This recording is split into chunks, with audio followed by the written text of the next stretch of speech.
It is not our differences that divide us. It is our inability to recognize, accept, and celebrate those differences.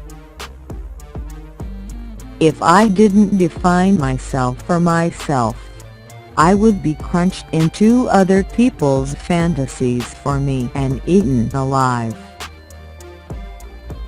Poetry is not only dream and vision, it is the skeleton and architecture of our lives. It lays the foundations for a future of change, a bridge across our fears of what has never been before. Life is very short, and what we have to do must be done in the now. When I dare to be powerful, to use my strength in the service of my vision, then it becomes less and less important whether I am afraid. There are no new ideas. There are only new ways of making them felt. I write for those women who do not speak, for those who do not have a voice because they were so terrified, because we are taught to respect fear more than ourselves. We've been taught that silence would save us, but it won't. When we speak, we are afraid our words will not be heard or welcomed.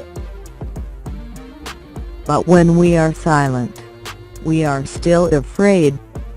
So it is better to speak. Each time you love as deeply as if it were forever. In our work and in our living, we must recognize that difference is a reason for celebration and growth, rather than a reason for destruction. When I use my strength in the service of my vision, it makes no difference whether or not I am afraid. We have to consciously study how to be tender with each other until it becomes a habit, because what was native has been stolen from us, the love of black women for each other. Only by learning to live in harmony with your contradictions can you keep it all afloat. The master's tools will never dismantle the master's house. The learning process is something you can incite, literally incite, like a riot. I have come to believe over and over again that what is most important to me must be spoken, made verbal and shared, even at the risk of having it bruised or misunderstood. The sharing of joy, whether physical, emotional, psychic, or intellectual, forms the bridge between the sharers, which can be the basis for understanding much of what is not shared between them, and lessens the threat of their difference.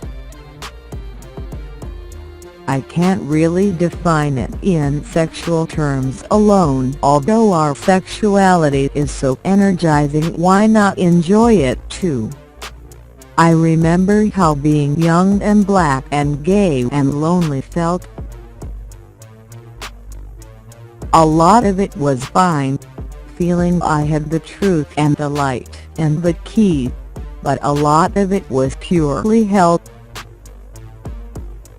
It's a struggle, but that's why we exist, so that another generation of lesbians of color will not have to invent themselves for their history all over again, all over again. There's always someone asking you to underline one piece of yourself, whether it's black, woman, mother, dyke, teacher, etc. Because that's the piece that they need to key into. They want to dismiss everything else.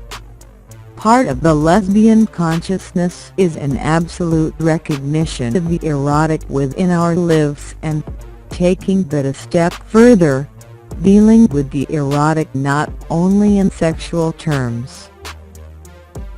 The failure of academic feminists to recognize difference as a crucial strength is a failure to reach beyond the first patriarchal lesson. In our world, divide and conquer must become define and empower. But the true feminist deals out of a lesbian consciousness whether or not she ever sleeps with women. Attend me, hold me in your muscular flowering arms, protect me from throwing any part of myself away. You know how fighting fish do it. They blow bubbles, and in each one of those bubbles is an egg, and they float the egg up to the surface. They keep this whole heavy nest of eggs floating, and they're constantly repairing it. It's as if they lived in both elements. The quality of light by which we scrutinize our lives has direct bearing upon the product which we live, and upon the changes which we hope to bring about through those lives. Black women are programmed to define ourselves within this male attention and to compete with each other for it rather than to recognize and move upon our common interests. But the question is a matter of the survival and the teaching. That's what our work comes down to. No matter where we key into it, it's the same work, just different pieces of ourselves doing it. It's possible to take that as a personal metaphor and then multiply it to a people, a race, a sex, a time. If we can keep this thing going long enough, if we can survive and teach what we know, we'll make it.